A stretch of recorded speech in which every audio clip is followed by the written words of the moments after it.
سبيل الدموع سبيل مريح تنهدى يا صاحك. السلام عليكم ورحمة الله وبركاته. إن الحمد لله نحمده ونستعينه ونستغفره ونعوذ بالله من شرور أنفسنا ومن سيئات أعمالنا من يهده الله فلا مضل له ومن يضلله فلا هادي له. أشهد أن لا إله إلا الله وأشهد أن محمدا عبده ورسوله لا نبي ولا رسول بعده. اللهم صل وسلم على نبينا محمد صلى الله عليه وسلم وعلى آله وصحبه ومن تبعهم بإحسان إلى يوم الدين. Amma ba'd. Jemaah salat maghrib yang dirahmati Allah, bersyukur kita kepada Allah tabaraka wa taala. Alhamdulillah pada malam hari ini kita memasuki tanggal 22 Sya'ban.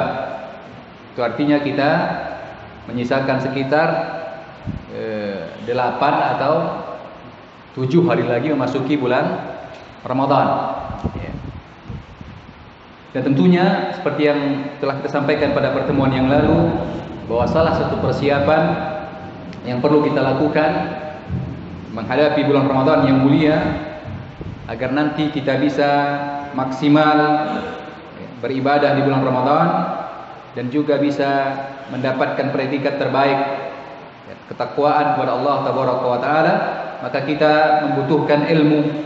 Dan salah satu ilmu yang kita butuhkan adalah ilmu yang berkaitan dengan bulan Ramadan atau yang berkaitan dengan puasa Ramadan. Maka pada malam hari ini kita akan sedikit membahas, tentunya pembahasannya cukup panjang, tapi kita sesuaikan dengan waktu yang ada. Beberapa poin akan kita bahas yang berkaitan dengan puasa Ramadan. Yang pertama kita akan melihat tentang pengertian atau definisi puasa itu sendiri. Apa itu puasa? Maka para ulama kita mengatakan, termasuk ini adalah buku yang salah satu buku fikih baru yang disusun oleh para ulama kita yang bernama Al-Fiqhul Muyassar. Buku fikih yang ditulis secara ringkas. Yang kita akan bacakan beberapa poin pada malam hari ini. Mudah-mudahan bisa memberikan manfaat kepada kita sekalian. Yang pertama adalah mengenai pengertian puasa, ta'rifus siyam, wa bayanu arkanihi, pengertian puasa dan penjelasan tentang rukun-rukun yang berkaitan dengan puasa. As-siyam fil lughah, puasa secara bahasa artinya adalah al-imsaku anisyai'. Puasa secara bahasa berarti menahan dari sesuatu. Menahan diri dari sesuatu. Ini secara bahasa. As-siyam fil lughah al-imsaku anisyai'. Puasa secara bahasa adalah menahan diri dari sesuatu.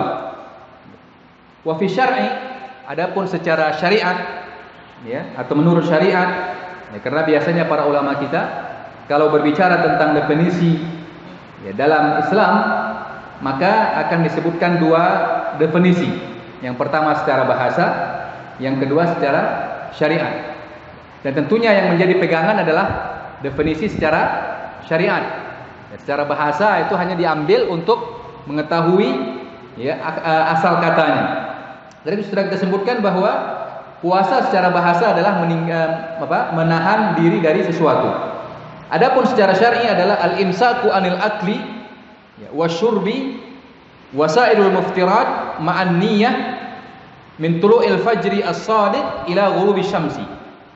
Adapun puasa secara syariat, definisinya atau artinya adalah menahan diri dari makan dan minum, wasairul muftirat, dan juga seluruh hal-hal yang membatalkan puasa.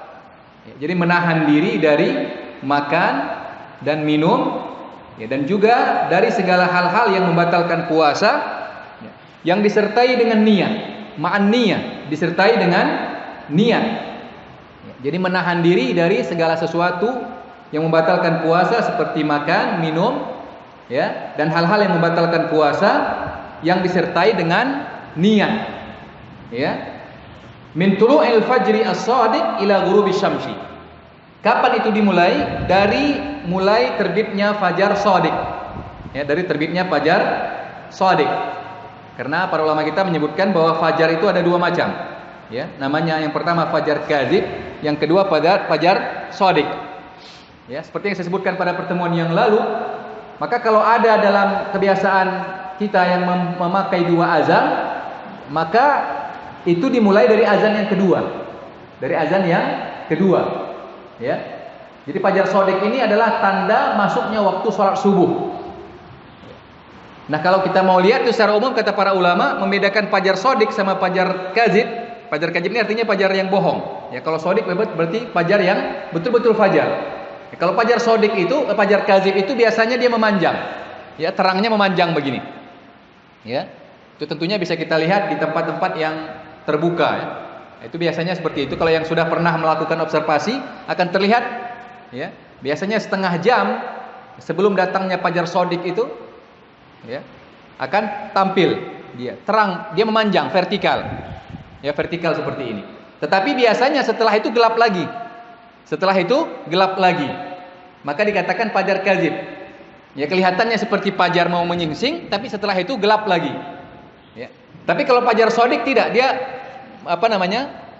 horizontal, memanjang begitu, melintang. Ya, melintang, dan setelah itu biasanya terus semakin terang. Ya, ini yang dinamakan fajar shadiq. Ya, fajar yang betul-betul fajar. Ya, dan setelah itu akan semakin terang dan bentuknya biasanya melintang. Horizontal, ya, horizontal.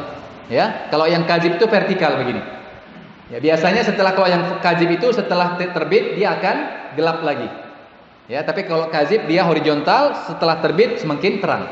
Ya, inilah yang dimaksud dengan fajar shadiq yang dimulai, dan ketika itulah masuknya waktu sholat subuh. Ya, dan masuknya waktu sholat subuh itulah, ya, dimulainya puasa. Ya, kalau kita yang biasa pakai azan kedua berarti azan yang kedua. Ya, azan masuknya waktu sholat subuh. Adapun istilahnya imsak, ya, itu ada biasanya kalau ada daftar buka puasa. Ya, ada namanya imsak. Ya, biasanya 10 menit sebelum azan. Ya, maka ini bukan waktu berakhirnya makan sahur, tapi itu adalah waktu jaga-jaga.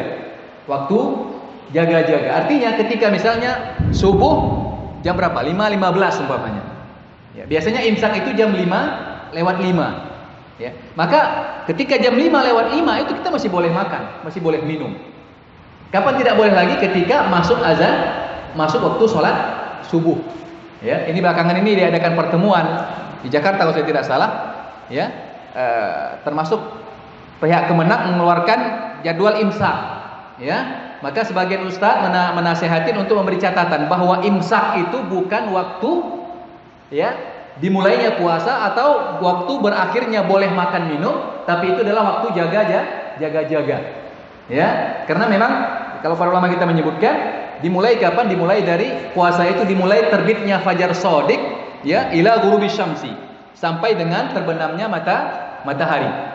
Ya, jadi inilah definisi puasa. Ya, menahan diri dari makan dan minum, ya, dan hal-hal yang membatalkan puasa yang lainnya. Nanti kita akan bahas sedikit, ya, yang disertai dengan niat. Disertai dengan niat. Ya. Dari kapan? Dari tulu'il fajri as-shadiq, dimulai dari terbitnya fajar shadiq sampai terbenamnya matahari. Ya, ini definisi puasa secara syar'i. Ya, baik. Selanjutnya yang kedua adalah rukun atau rukun-rukun puasa. Ya, apa saja rukun-rukun puasa? Ya, yang tentunya rukun ini kalau ditinggalkan maka tidak sah puasanya.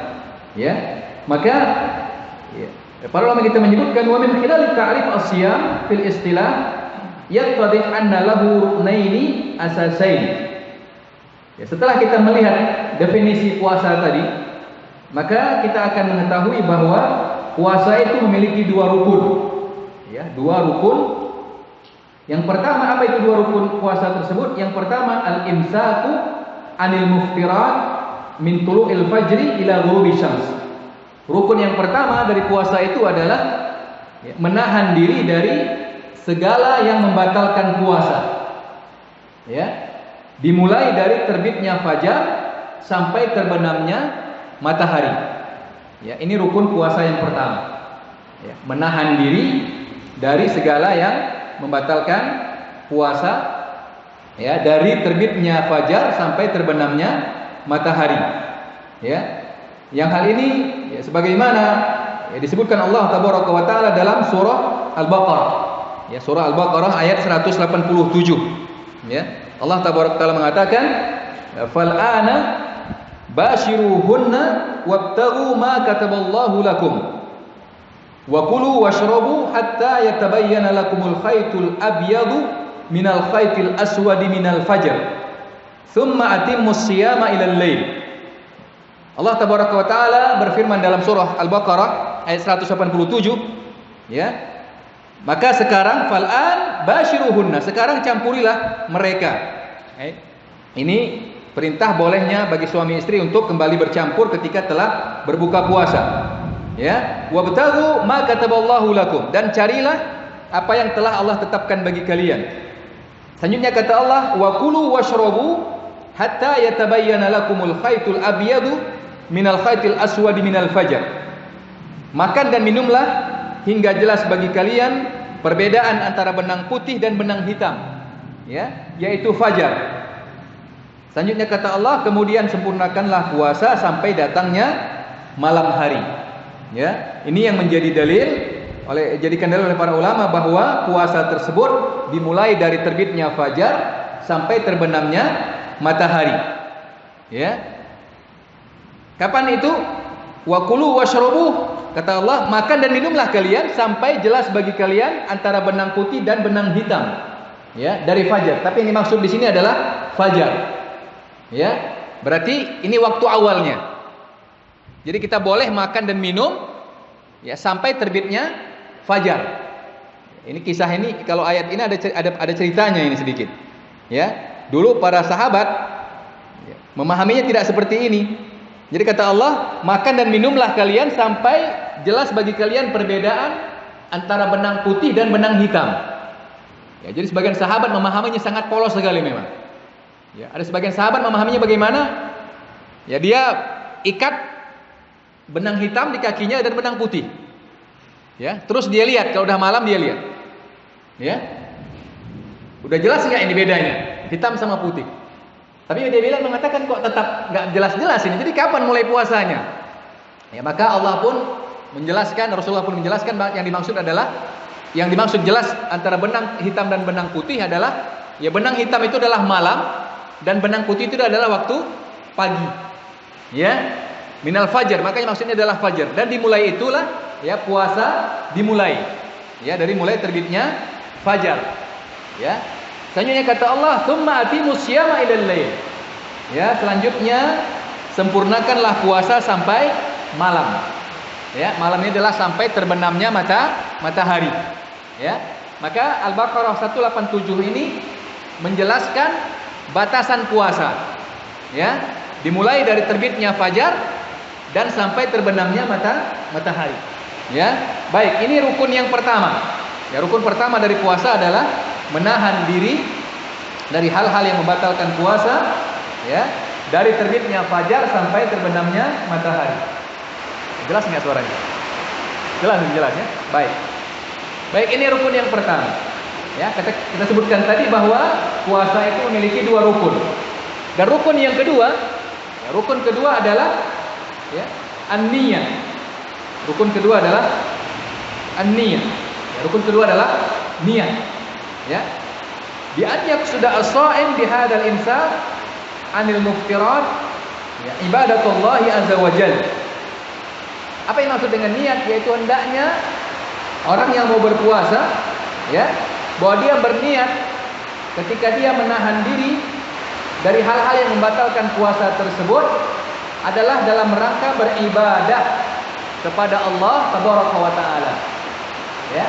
Jadi dia menahan diri dari tidak makan, tidak minum, tidak melakukan hubungan suami istri atau hal-hal lain yang membatalkan puasa, tujuannya adalah untuk apa? Beribadah kepada Allah Tabaraka wa Ta'ala. Ya. Dengan niat ini yang membedakan seseorang tidak makan dan tidak minum. Ada orang mau operasi, disuruh tidak makan, tidak minum. Ya, tapi niatnya untuk apa? Karena mau operasi. Ya. Atau ada orang tidak makan, tidak minum. Mungkin karena mau diet. Ya. Maka ini kata para ulama pentingnya niat. Yang maksud niat di sini adalah ya, kesengajaan ya, orang yang ingin berpuasa tersebut ya, dia meninggalkan hal-hal yang membatalkan puasa dalam rangka apa? Beribadah kepada Allah Tabaraka wa Ta'ala. Ya. Baik.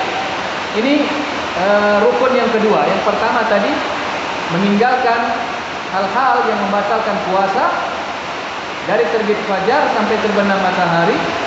Dan rukun yang kedua adalah niat. Ya, rukun kedua adalah niat. Ya. Ini niat bahwa dia meninggalkan hal-hal yang membatalkan puasa dalam rangka beribadah kepada Allah Subhanahu wa Ta'ala.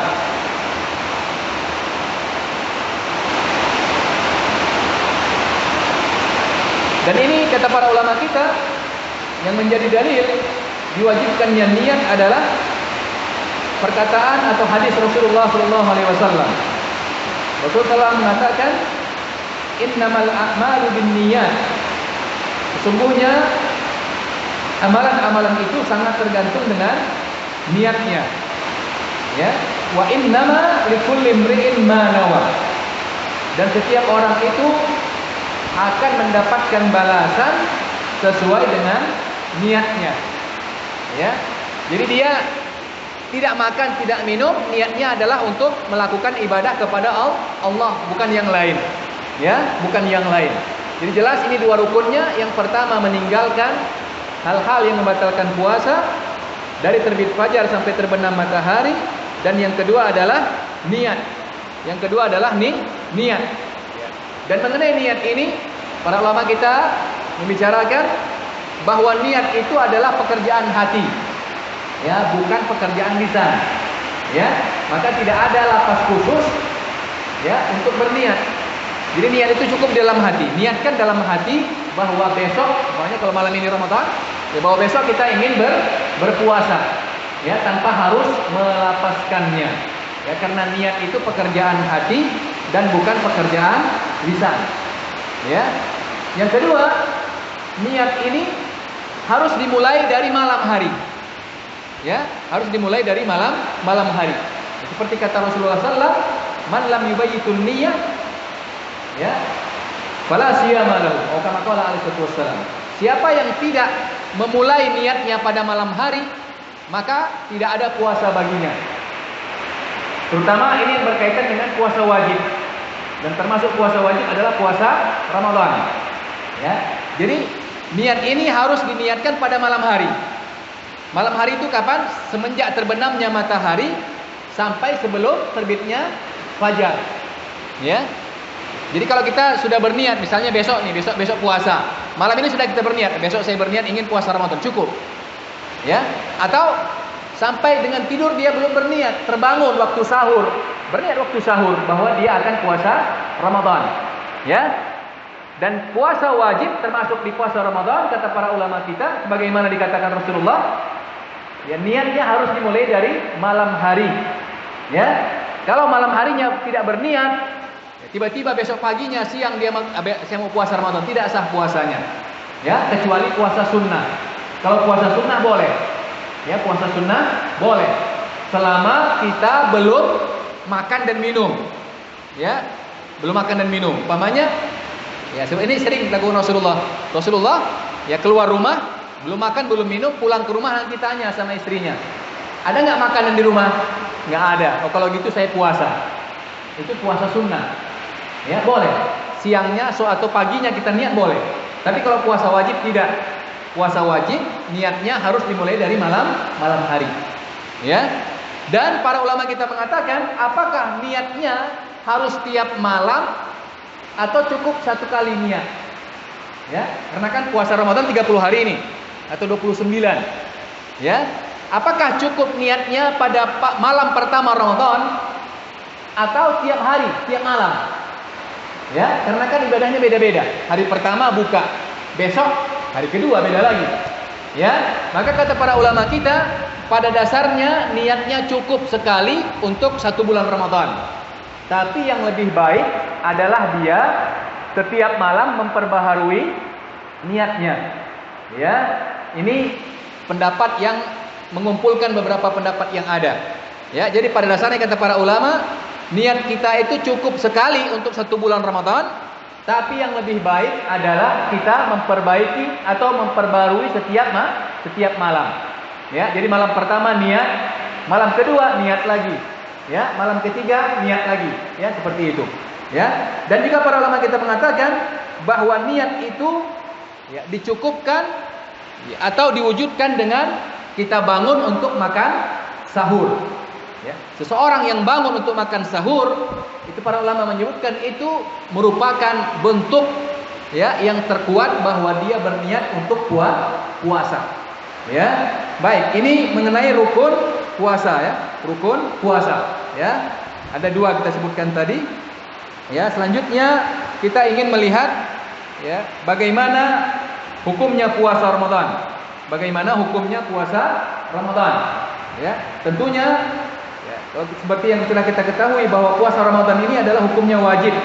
Ya, ini berdasarkan Al-Qur'an, berdasarkan perintah firman Allah dan juga hadis-hadis Rasulullah Shallallahu alaihi wasallam.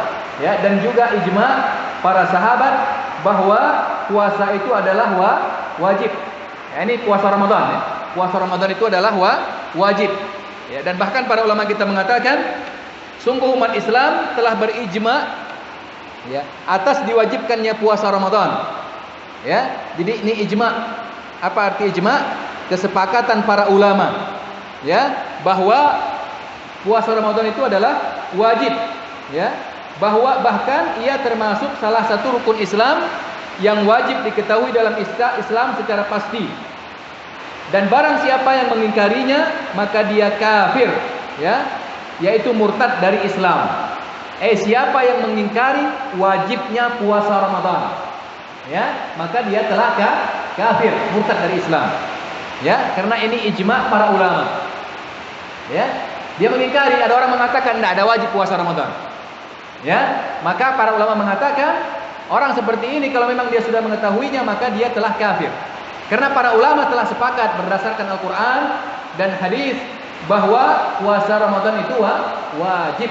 Ya, dan yang mengingkarinya berarti dia kafir, murtad dari Islam. Ya, baik. Jadi sehingga puasa Ramadan itu adalah merupakan kewajiban. Ya, bahkan para ulama kita telah berijma, bersepakat bahwa puasa Ramadan itu wajib.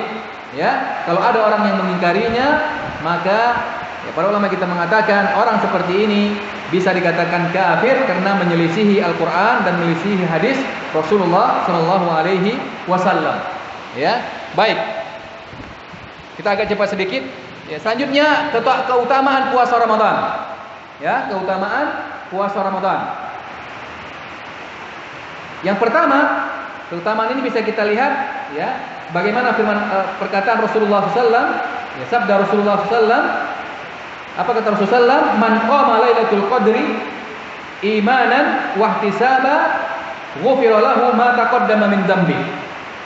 Wa man shama ramadhana imanan wa ihtisaba ghufira lahu ma taqaddama min dzambi.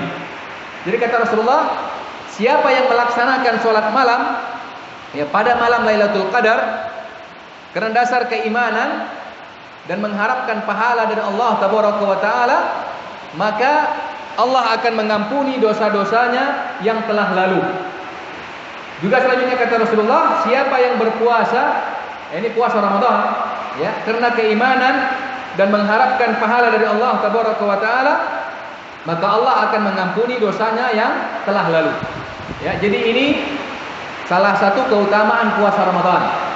Siapa yang berpuasa karena keimanan kepada Allah, yang kedua karena mengharapkan ganjaran dari Allah Tabaraka wa Taala, maka Allah akan mengampuni dosa-dosanya yang telah lalu. Ya, ini kesempatan bagi kita untuk mendapatkan pengampunan dosa dari Allah Tabaraka wa taala dengan melakukan puasa Ramadan. Ya.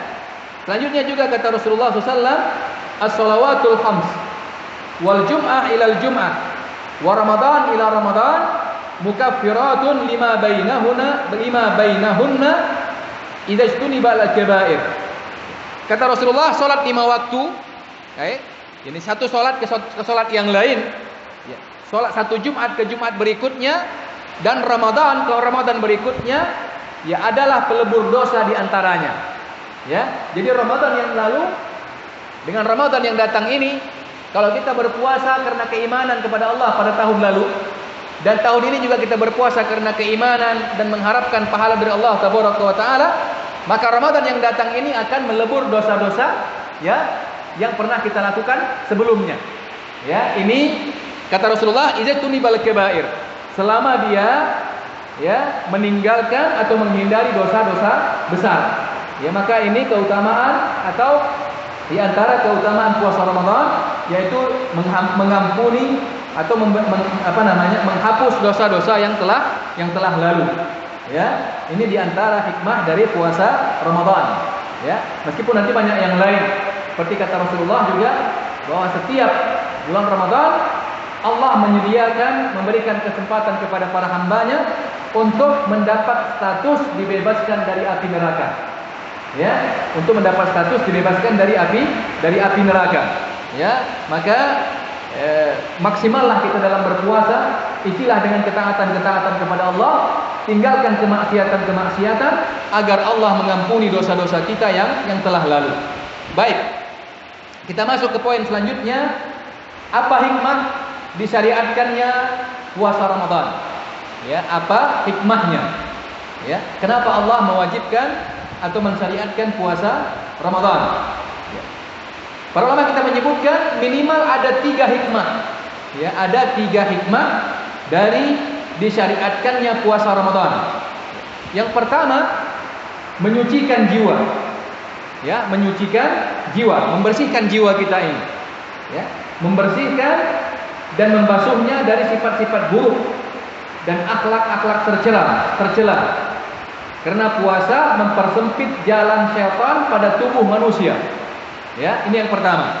Menyucikan jiwa dan membersihkannya dan membasuh dari sifat-sifat buruk, ya, dan akhlak-akhlak tercela. Yang kedua, di dalam puasa terkandung sifat zuhud terhadap dunia, ya, dan godaan-godaannya, serta mendorong untuk cinta kepada akhirat dan kenikmatannya. Ya.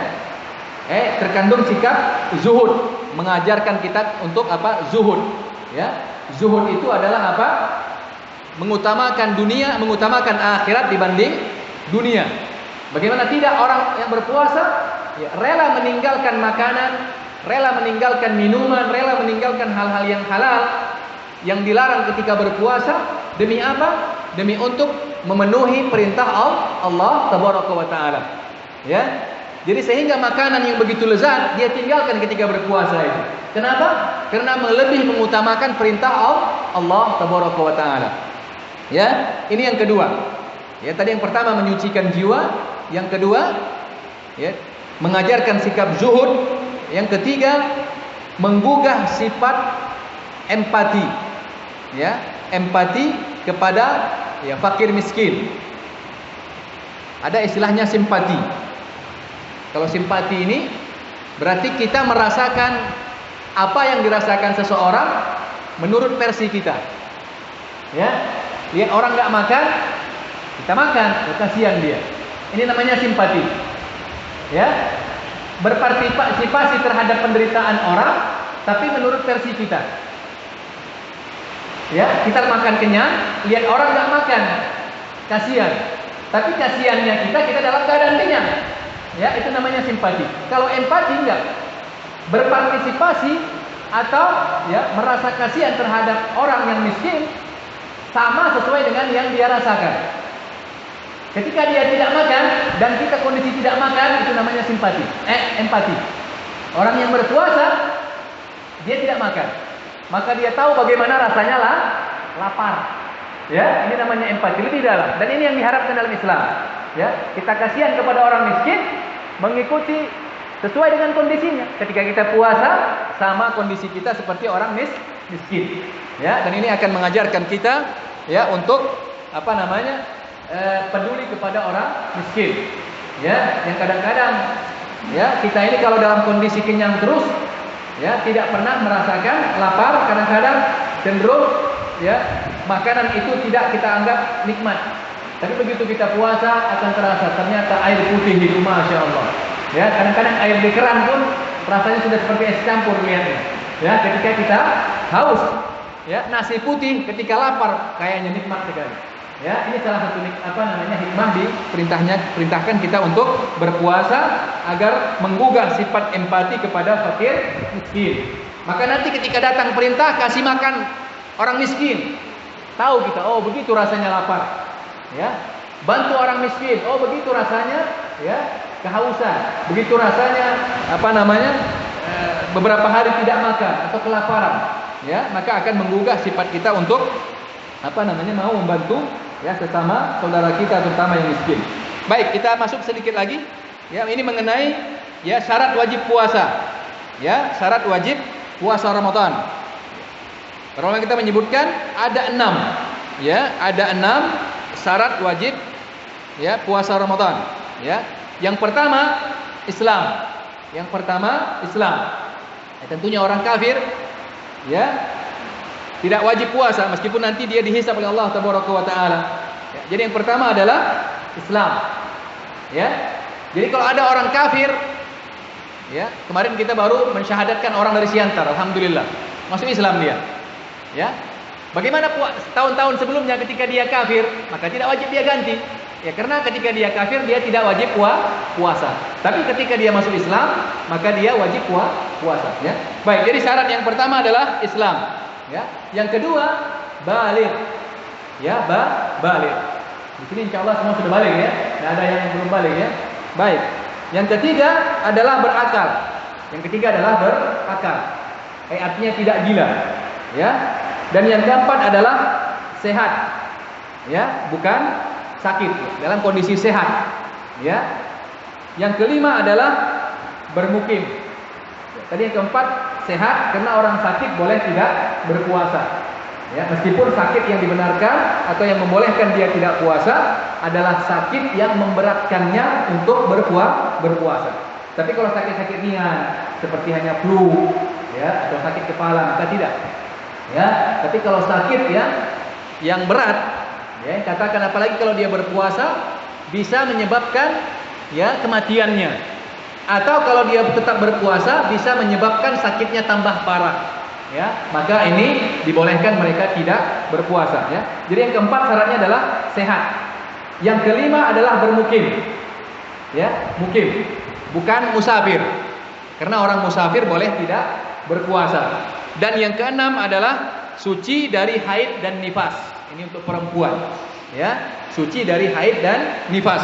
Ya, jadi kita ulangi, yang pertama adalah Islam, ya, yang kedua baligh, yang ketiga berakal, yang keempat sehat, yang kelima bermukim, ya, bukan musafir, dan yang keenam adalah suci dari haid dan nifas. Ya, karena kalau perempuan ya, kondisinya haid atau nifas, bahkan dia haram berpuasa. Ya, termasuk perempuan kalau dia ya berpuasa, pagi puasa sampai sore, menjelang maghrib datang haidnya, maka dia harus tinggalkan puasanya. Puasanya batal. Ya, dia harus mengganti hari tersebut pada waktu lain. Dan insya Allah puasanya ya akan Allah tetap nilai ibadah, ya, tapi dia harus tetap mengganti puasa yang ketika dia haid tersebut. Ini 6 syarat, ya, yang ketika terpenuhi, ya, maka wajiblah seseorang itu untuk berpuasa. Ya, maka wajib seseorang itu untuk berpuasa. Ya, baik, ini beberapa poin yang ingin saya sampaikan. Ini sudah ada banyak pertanyaan. Kita coba lihat dulu pertanyaannya. Iya, baik. Ini pertama pertanyaannya, kenapa Lailatul Qadar datangnya di malam ganjil? Ya, baik. Jadi yang pertama bahwa Rasulullah SAW yang menyebutkan bahwa ya, taharruha ya fi asril awakhir. Oh kama qala sallallahu. Carilah Lailatul Qadar itu pada malam pada 10 terakhir. Ya, ada beberapa redaksi hadis tidak menyebutkan secara spesial bahwa Lailatul Qadar itu terjadi pada malam ganjil.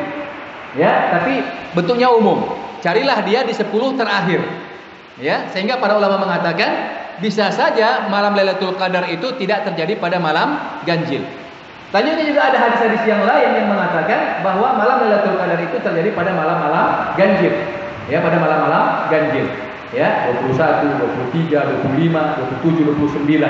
Ya, bahkan ada beberapa hadis yang menguatkan mungkin saja terjadi pada tanggal 27. Ya. Nah, bagi sebagian ulama menyebutkan ya kemungkinan besar terjadinya pada malam-malam ganjil. Tapi tidak tertutup kemungkinan ya Ramadan Lailatul Qadar itu terjadi pada malam genap. Karena ada beberapa redaksi hadis yang menyebutkan ya carilah Lailatul Qadar itu terjadi pada 10 malam terakhir. Kalau berdasarkan hadis yang menyebutkan bahwa Lailatul Qadar itu terjadi pada malam ganjil, maka wallahu a'lam ini hikmah dari Allah tabaraka wa taala. Ya, kenapa dijadikannya pada malam ganjil? Ya, tidak pada malam genap umpamanya. Ya, kalau berdasarkan sebagian hadis, maka ini hikmahnya ya dari Allah tabaraka wa taala yang kita tidak mengetahui. Ya, ini kembali dari Allah tabaraka wa taala ya, yang tapi saat ini saya belum mendapatkan jawabannya kenapa terjadi pada malam ganjil ya. Wallahu taala alam. Baik. Selanjutnya apa hukumannya bagi orang yang kecolongan berhubungan badan di siang hari pada bulan Ramadan? Ya. Nah, ini pernah terjadi terutama ya terus suami istri ya, maksud dari suami istri ya. Ya, maka ini pernah terjadi pada salah seorang sahabat. Termasuk ini diceritakan oleh Abu Hurairah. Ya, Abu Hurairah pernah duduk sama Rasulullah SAW, maka tidak lama datanglah ya seseorang ya dan dia mengatakan bahwa dia telah celaka. Dia mengatakan, "Kenapa ya Rasulullah? Kenapa kamu mengatakan kamu telah celaka?" Karena dia mengatakan dia telah berhubungan dengan istrinya, berhubungan suami istri pada siang hari bulan Ramadan.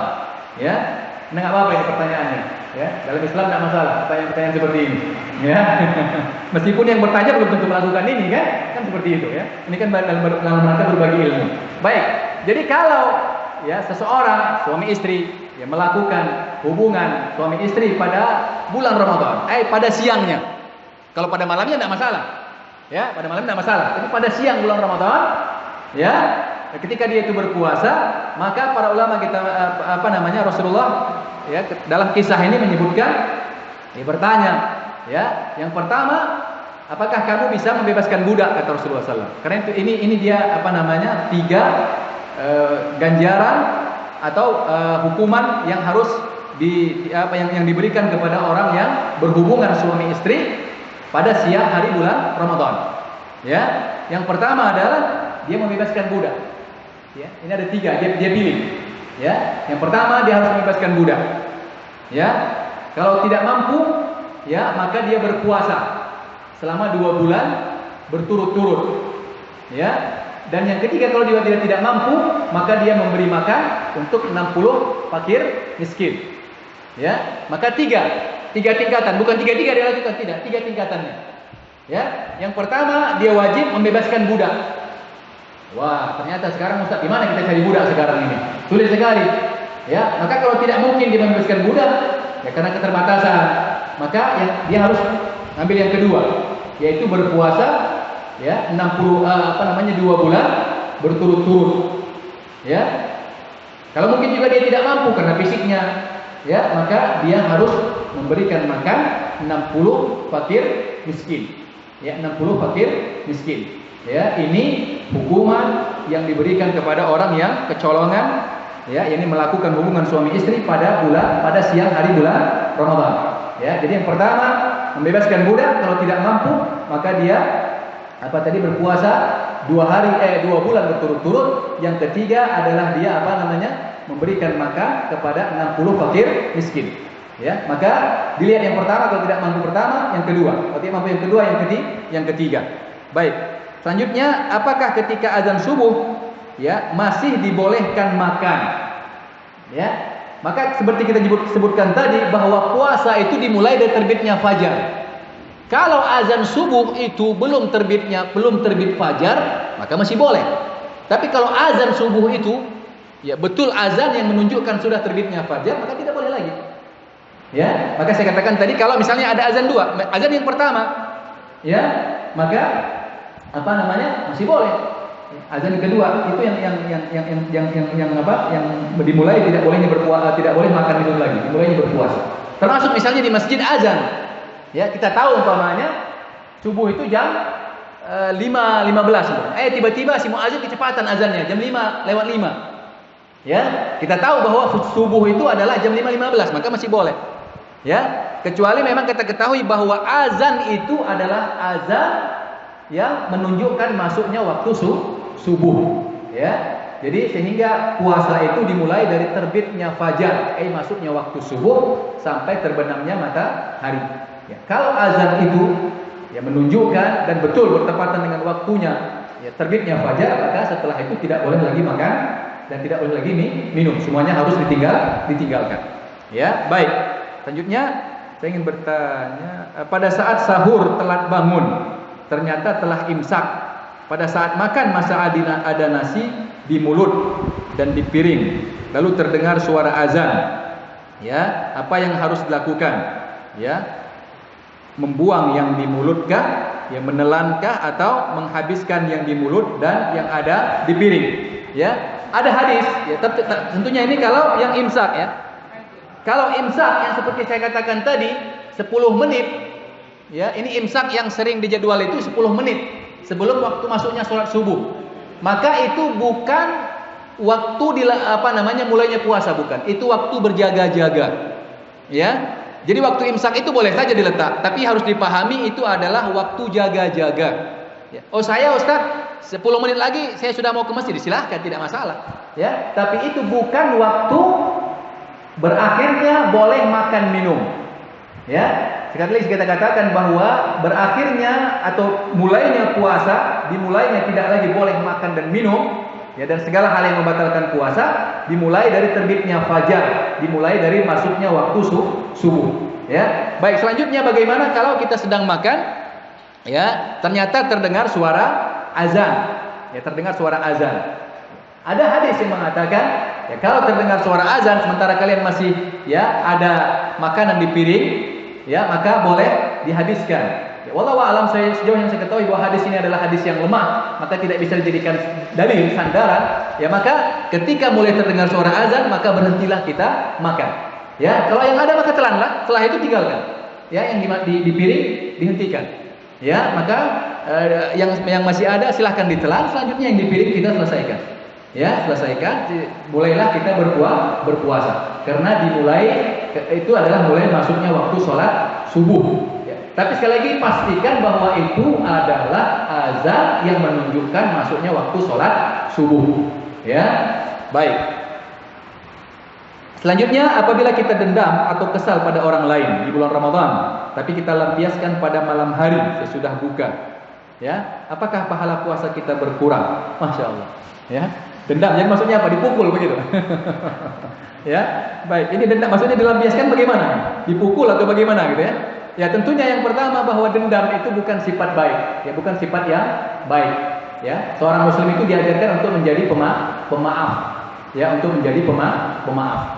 Ya, apalagi ketika kita Ramadan, ya ketika dalam kondisi berpuasa, ya maka hendaknya ya kita menghilangkan. Bahkan kata Rasulullah, ya ini salah satu adab puasa. Ini kita belum masuk ke dalamnya. Kalau kita dipukul, ya atau diganggu oleh orang, ya adabnya ketika kita berpuasa kita katakan kepada dia, saya sedang berpuasa. Ingatkan dia, saya sedang berpuasa. Ya, artinya apa? Kita ingatkan dia bahwa kita bukan lemah untuk tidak bisa membalas, tapi kondisi puasalah yang mencegah saya untuk bisa membalas tersebut. Ya ini adab.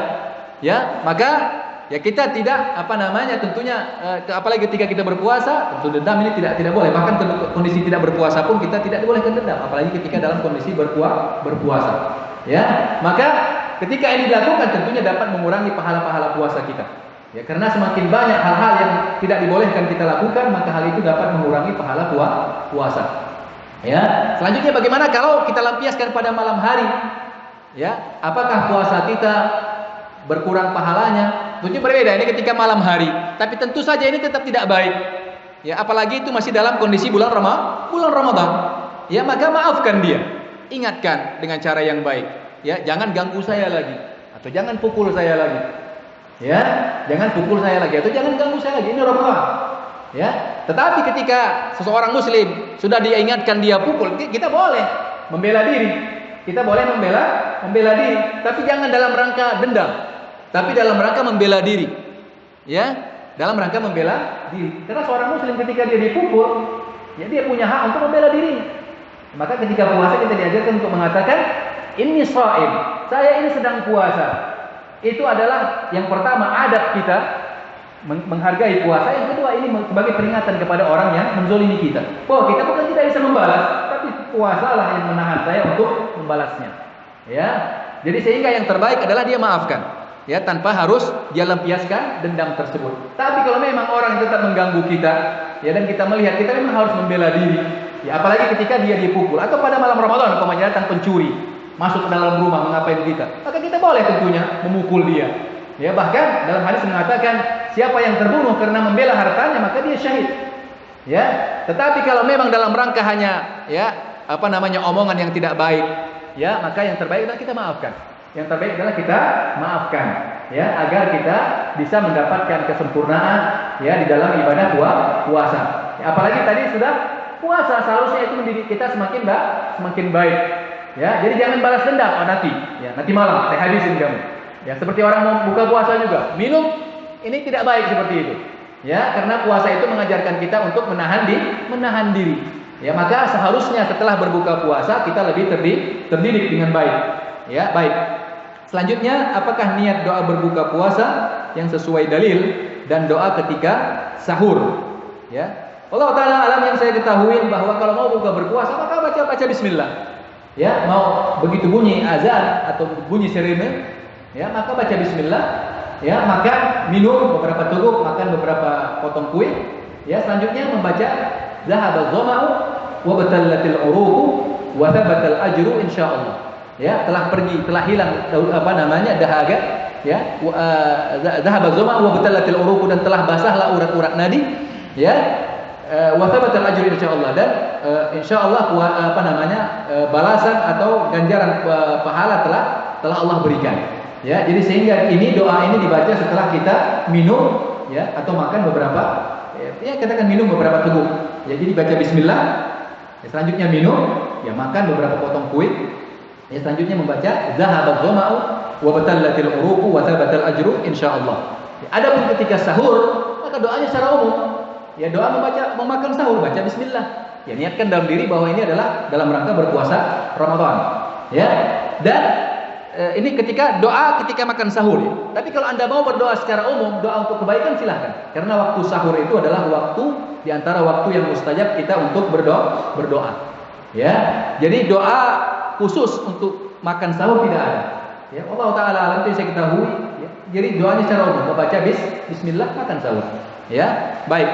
Selanjutnya, apakah pas azan subuh atau pas lagi azan berkumandang? Ya, ini sudah kita balik tadi, ya. Kita masih dimasihkan makan sahur. Untuk untuk bercampurnya suami istri waktu yang tepat untuk mandi junub di bulan Ramadan, di waktu kapan? Bolehkah sahur sahur dulu baru mandi junub atau mandi dulu baru makan sahur? Baik, ya. Untuk bercampurnya suami istri waktu yang tepat untuk mandi junub, ya. Baik, makanya tentunya yang terbaik mandi junub ini adalah dilakukan, ya, sebelum, ya, jangan sampai terlambat, ya. Artinya, ya, sebelum sholat subuh tentunya. Ya, sebelum sholat subuh, ya, mandilah, ya, selanjutnya pergi ke masjid. Ya, jadi jangan sampai terlambat. Ya, yang selanjutnya, apakah boleh kita makan sahur dulu baru mandi junub? Boleh. Karena sahur tidak diwajibkan, tidak disyaratkan harus dalam keadaan suci. Ya. Bangun jam 4 masih dingin sekali, nantilah sebentar lagi menjelang subuh mau mandi, boleh. Ya, jadi sahur dulu, ya, setelah itu mandi, setelah itu ke masjid, boleh. Ya, atau mau mandi dulu boleh juga, tidak ada masalah. Ya, yang terpenting bahwa sahur itu tidak diwajibkan dalam keadaan suci. Yang diwajibkan suci dari hadas besar adalah ketika mau sholat. Ya, maka ketika bercampur malam harinya, selanjutnya besok paginya, ya, kapan saja boleh, tapi tentunya, ya, jangan sampai melewati waktu sholat subuh. Ya, kecuali dia dalam keadaan tertidur. Dalam keadaan tertidur. Ya, katakan dia berhubungan malam, ya terbangun ternyata sudah fajar. Sudah sholat subuh. Misalnya terbangun sudah jam 7. Bagaimana? Mandi. Ya, selanjutnya puasa. Sholat puasa.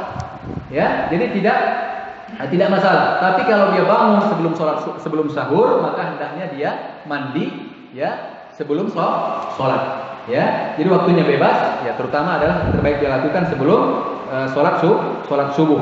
Jadi, adapun dia mau makan dulu baru mandi atau mandi dulu baru makan, maka tidak masalah. Ya, baik. Bagaimana cara membersihkan diri lahir maupun batin sebelum kita memasuki bulan puasa? Ya, baik. Seperti yang sudah kita sebutkan yang kemarin, bahwa yang pertama, ya, kita bertobat kepada Allah Tabaraka wa Ta'ala dari dosa-dosa yang pernah kita lakukan.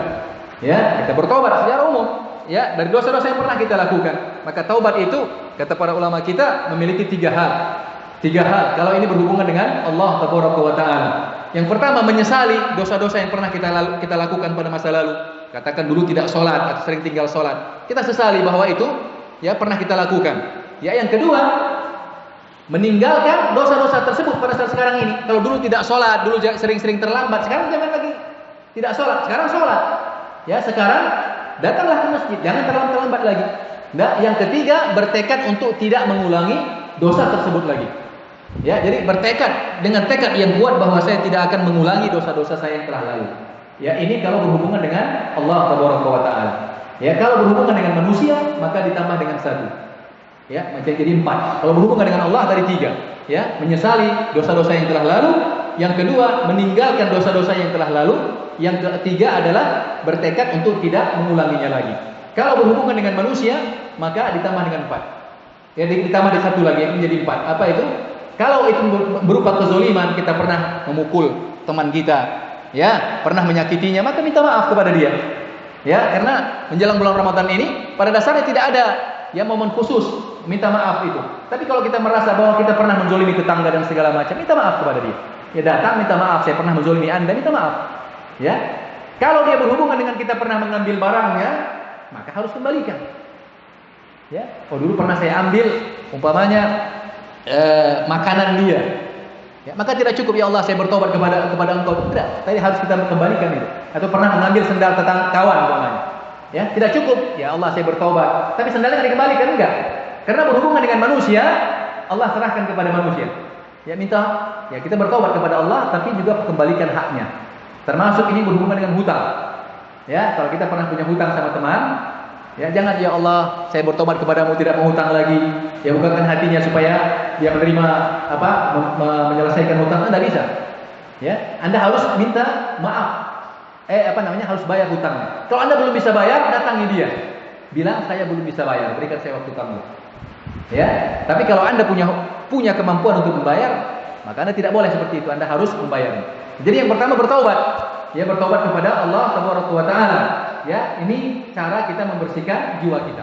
Ya, yang selanjutnya perbanyaklah melakukan amalan-amalan soleh. Ya, maka ini momen sangat baik kalau kita mau bertobat dari kesalahan yang pernah kita lakukan. Ya, tinggalkan kemaksiatan, kesalahan-kesalahan yang pernah kita lakukan. Isi Ramadan ini dengan ketaatan-ketaatan kepada Allah. Puasa, ya, salat tarawih, jaga salat 5 waktunya, ya, baca Al-Qur'an, sedekah. Ya, perbanyak sedekah pada bulan Ramadan. Ya, buat kolak, perbanyak kolaknya, bagi sama tetangga. Walaupun 1 rumah, 2 rumah, sedekah. Ya, sesuai kemampuan kita. Ya, oh saya lajang Ustaz, tidak bisa buat makanan, beli nasi bungkus, kasih sama kawan. Ya, kebetulan jaga 2 orang, 3 orang. Ya, pas waktunya buka puasa, beli nasi bungkus, ya 3 bungkus, saya 1, kami bagi. Ya, sedekah. Ya, jadi jangan dianggap sedekah itu harus jutaan, tidak, walaupun sedikit.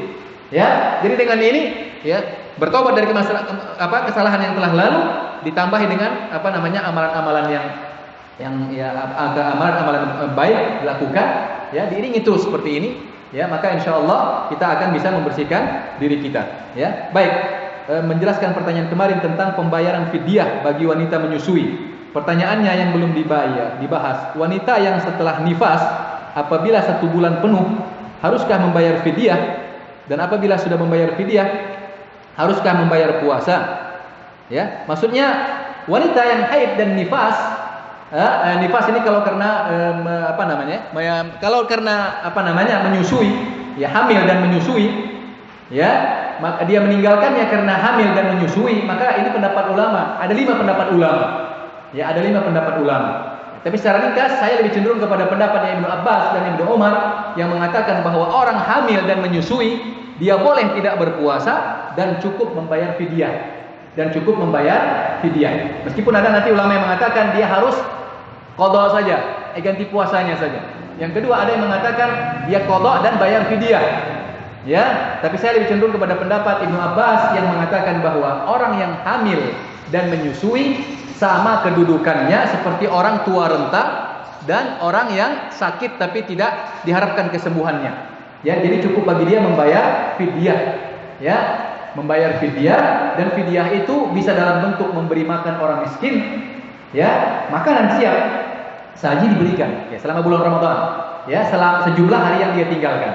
Kalau dia tinggalkan 10 hari, maka dia membayar fidyah untuk 10 orang miskin. Atau bisa dalam bentuk bahan makanan.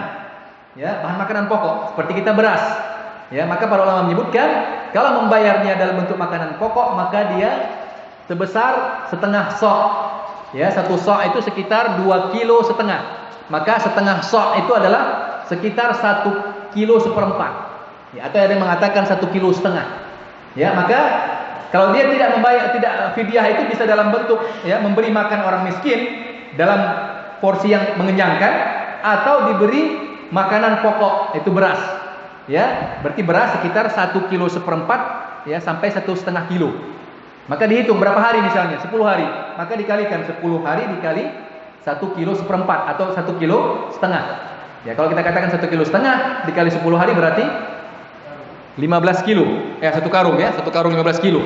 Ya, maka dia bayarkan. Ya, ada juga pendapat yang mengatakan membayar dengan uang. Ya, tapi wallahu alam kalau saya lebih cenderung kepada kedua hal ini, ya, memberi makan orang miskin, ya, makanan siap saji, ya, porsi yang mengenyangkan, atau membayar makanan pokok sebesar kalau kita di sini beras sebesar 1,4 kilo atau 1,5 kilo ya per hari dikalikan jumlah hari yang ditinggalkan. Baik, dalam penetapan Idul Fitri Lebaran kadang ada perbedaan antara pemerintah ya dengan Muhammadiyah. Manakah yang harus kita ikuti? Tetap puasakah atau tidak apabila salah satu sudah mengumumkan Idul Fitri atau Lebaran? Baik, pada dasarnya ya, Rasulullah mengatakan ya sumu li ru'yatihi wa aftiru li ru'yatihi. Berpuasalah kalian karena melihat bulan, ya, dan berbukalah kalian karena melihat bulan. Berpuasa karena melihat bulan, ya, dan berlebaran karena melihat bulan. Maksudnya adalah bulan hilal, ya. Hilal itu, bulan pertama bulan itu. Baik, selanjutnya adalah ya bagaimana kalau terjadi perbedaan pendapat? Ya, misalnya ini Muhammadiyah sudah memberikan tanggal berapa? 17 kalau tidak salah ya. Ini Ramadan, kalau tidak salah tanggal 17. Muhammadiyah mengatakan tanggal 15. Ya, mungkin sementara pemerintah masih menunggu melihat bulan. Ya, meskipun katanya secara ilmu falaknya kelihatannya ya nanti bulan tidak terlihat sehingga nanti harus istiqmal. Jadi kemungkinan besar kita akan bersama. Ya, akan bersamaan ini insyaallah puasanya tanggal 17 akan bersamaan. Kalau memang bulan itu tidak terlihat pada tanggal 29 Sya'ban, maka akan penyempurnaan. Baik, ketika terjadi perbedaan pendapat, ya, maka para ulama kita mengatakan sebagaimana Rasulullah SAW mengatakan, yani saumukum yauma tasumun, wa fitrukum yauma tuftirun, wa adhakum yauma tudahun. Kama qala Rasulullah. Hari berpuasa kalian atau hari dimulainya kalian berpuasa adalah hari di mana mayoritas kaum muslimin berpuasa. Dan hari Idul Fitri adalah hari di mana mayoritas kaum muslimin berpuasa. Ya, sebagian ulama menyebutkan bahwa yang dimaksud dengan mayoritas di sini adalah pemerintah. Ya, maka ya kalau saya lebih cenderung kepada pendapat yang mengatakan kita hendaknya mengikuti pemerintah, keputusan pemerintah. Dalam hal ini adalah kalau kita di Indonesia, pemerintahan Indonesia. Ya, yang dalam hal ini diwakili oleh Kementerian Agama. Ya, maka yang terbaik ini yang saya ketahui Allah Ta'ala alam, meskipun ada pendapat yang lain, apalagi dalam rangka menyatukan perkataan kaum muslimin, maka sebaiknya kita mengikuti keputusan pemerintah. Ya, mengikuti keputusan pemerintah. Ya, ada pun organisasi yang lain, maka silahkan. Ya, kalau memang mereka berdasarkan ilmu, ya, tetapi yang lebih terbaik untuk menyatukan pendapat kaum muslimin dan juga saya mengajak ya, kepada seluruh ya, elemen masyarakat termasuk yang bergabung dalam organisasi-organisasi, hendaknya kita mengikuti keputusan pemerintah dalam penetapan awal Ramadan dan juga awal Idul Fitri, ya. Dengan hal itu kita bisa bersatu, ya. Wallahu taala a'lam, ya. Baik, selanjutnya lebih utama mana membaca Al-Qur'an dengan tujuan menghatamkannya tapi tidak tahu makna arti dari Al-Qur'an tersebut, ya, dengan mentadabburi arti Al-Qur'an itu di bulan Ramadan. Ya, baik. Jadi yang pertama bahwa di bulan Ramadan itu kita dianjurkan untuk memperbanyak membaca Al-Qur'an. Memperbanyak membaca Al-Qur'an. Ya, tentunya dengan membacanya dengan cara yang baik, ya, tidak tentunya dengan ngebut, ya, tapi dengan cara yang baik. Waratil Qur'ana tartila, ya, berikan hak-hak dan ya, hukum-hukumnya, ya, dengan tajwidnya dengan bagus, ya. Maka membaca Al-Qur'an, ya, satu permasalahan dan mentadabburinya satu permasalahan lain, ya. Maka yang terbaik adalah selesaikan Anda membaca Al-Qur'an, ya, dan tadabburi juga maknanya, ya, dan tadabburi juga maknanya. Ya, maka yang silahkan membaca Al-Qur'an sampai khatam dengan cara yang terbaik dengan tajwid. Ya, selanjutnya silahkan tadabburi. Ya, maka karena memang di bulan Ramadan kita dianjurkan untuk memperbanyak membaca Al-Qur'an. Ya, maka lakukan dua-duanya. Ya, usahakan untuk memperbanyak membaca Al-Qur'an seperti saya pernah sampaikan minimal. Ya, kita punya target satu Ramadan ini sekali khatam. Ya, satu Ramadan ini sekali khatam. Ya, itu mudah insyaallah. Ya, satu hari satu juz. Ya, satu juz itu tidak sampai 1 jam. Berarti kita satu hari sisihkan 1 jam. Ya, baca. Selanjutnya berikan waktu untuk kita mentadabburi Al-Qur'an. Mentadabburi Al-Qur'an ini, ya, apalagi kalau kita memang sendiri tidak punya kemampuan, kadang-kadang agak sulit. Maka bisa kita dengan cara apa? Ya, mengikuti kajian. Ya, maka sangat baik kalau misalnya di masjid ini diadakan kajian, dipanggil ustaz terdekat di sini setiap malam habis Isya, ya, baca beberapa ayat, ambil faedah-faedahnya. Ya, jadi sehingga 15 menit setengah jam, ya, bersama ustaz tadabbur Al-Qur'an. Setelah itu tamatkan membaca Al-Qur'an. Ya, jadi seperti itu. Jadi dilakukan dua-duanya, ya, baca Al-Qur'an sampai selesai, ya, khatamkan dengan cara yang baik, dengan menjalankan dengan tajwidnya, dan juga memberikan waktu untuk tadabbur. Termasuk dengan bisa mendengarkan ceramah-ceramah. Ya, TV televisi. Ini kalau yang punya parabola, ya, sekarang ini banyak sekali televisi Islam. Ya, saya menyarankan, ya, termasuk kepada keluarga, sebaiknya TV-TV yang komersial itu, ya, ditinggalkan itu. Ya, apalagi kalau memang acara-acaranya tidak baik. Ya, kadang-kadang ya menjelang sahur malah acaranya ngelawak-ngelawak. Ya, seharusnya itu waktu yang paling baik kita berdoa, bukan ketawa-ketawa. Ya, baca bahkan sahur, ya, seharusnya sambil mendengarkan nasihat-nasihat. Ya, sambil mendengarkan nasihat-nasihat, bukan mendengarkan lawak-lawak itu. Ya, apalagi kadang-kadang artisnya yang di luar Ramadan dia telanjang, pada Ramadan dia pakai pakaian. Wallahu a'lam. Ya, sebahagian itu kadang-kadang hanya mencari, ya, supaya bisa laku saja. Tentunya kita tidak menghukumi mereka semua. Ya, maka waktu-waktu seperti ini gunakan untuk, ya, apalagi sinetron-sinetron itu. Ya, yang kadang-kadang banyak bohongnya. Ya, tinggalkan itu. Beralihlah kepada televisi-televisi Islam. Atau seperti di sini saya dengar ada ceramah ustaz. Ya, itu manfaatkan. Habiskan waktu. Ini termasuk dari mentadabburi Al-Qur'an. Ya, akan disebutkan ayat Al-Qur'an, apa maknanya dan segala macam. Isi dengan hal itu. Baik. Selanjutnya hukum melafalkan niat puasa. Contoh nawaitu shauma ghadin. Ya, tentunya seperti saya katakan tadi bahwa niat itu adalah pekerjaan hati, bukan pekerjaan lisan. Ya, maka cukup bagi kita untuk meniatkan dalam hati. Ya, silahkan niat dalam hati dengan bahasa kita masing-masing. Ya, karena Rasulullah tidak pernah mengajarkan untuk melafazkan niat. Ya, termasuk dalam puasa. Maka cukup dalam hati saja. Ya, baik. Apakah ada fadilah khusus tadarus yang membaca Al-Quran secara bersama-sama di bulan Ramadan? Ya, baik. Tadarus ini maksudnya adalah mempelajari, ya, mempelajari Al-Quran. Ya, maka metodenya terserah masing-masing. Ya, kadang-kadang kita kalau bacanya sendiri kadang-kadang ngantuk. Ya, maka kita mau bacanya bersama-sama boleh. Ya, tapi ingat membaca Al-Quran itu sebaiknya, ya, bergantian. Ya, jadi jangan masing-masing baca. Ya, ini satu kelompok begini, masing-masing baca. Tidak baik. Ya, yang terbaik adalah kalau kita satu kelompok misalnya 3-4 orang, maka lebih terbaik kalau ada di antara itu yang bagus bacaan Qur'annya. Ya. Bagus bacaan Qur'annya. Jadi baca yang pertama, ya. Kita satu malam misalnya targetnya 1 juz. Ya. Malam 1 juz. Ya, baik. Anda baca 1 halaman. Nanti setelah 1 halaman gantian. Jadi dia baca kita simak. Kalau ada yang salah, perbaiki. Oh, ini bacanya bukan begini. Ya, boleh, silahkan. Ya, karena untuk metode tidak ada cara-cara khusus. Ya, tapi jangan sampai semuanya membaca. Ya, karena Al-Qur'an itu dianjurkan adalah ketika dibacakan kita mendengar. Ini namanya tadarus. Tadarus artinya mempelajari. Ya, artinya mempelajari. Ya, dan tidak harus pakai mic. Apalagi kalau malam hari di atas jam 11, di waktu-waktu orang tidur. Sebaiknya tidak mengganggu orang istirahat. Ya, Anda mau tadarus silahkan, mau sampai pagi silahkan kalau Anda punya waktu. Ya, tapi sebaiknya di dalam saja. Ya, tanpa harus menggunakan mic. Kecuali kalau memang mic tersebut ya warga sekitar merasa tidak terganggu, ya silahkan. Tapi kalau warga sekitar, apalagi besok ada yang kerja, besok mungkin ada yang mau jaga, ya kebetulan mic-nya dekat pula ke rumah tetangga, ya maka sebaiknya tidak dilakukan. Ya, matikan mic di dalam saja. Ya, kalau apalagi ini waktu-waktu untuk kita istirahat. Ya, ini beberapa hal yang dapat saya sampaikan, yang dapat saya jawab, mudah-mudahan bermanfaat bagi kita sekalian. Ya, kita berdoa kepada Allah Tabaraka wa Taala, mudah-mudahan Allah mempertemukan kita dengan bulan Ramadan yang mulia dan memudahkan kita untuk mengisi Ramadan dengan ketaatan-ketaatan kepada Allah Tabaraka wa Taala, dan kita berdoa mudah-mudahan Allah juga nanti menerima seluruh amalan-amalan yang kita lakukan dan memasukkan kita ke dalam surga Allah Tabaraka wa Taala. Subhanakallah wa bihamdik, asyhadu an la ilaha illa anta, astaghfiruka wa atubu ilaik. Wassalamualaikum warahmatullahi wabarakatuh.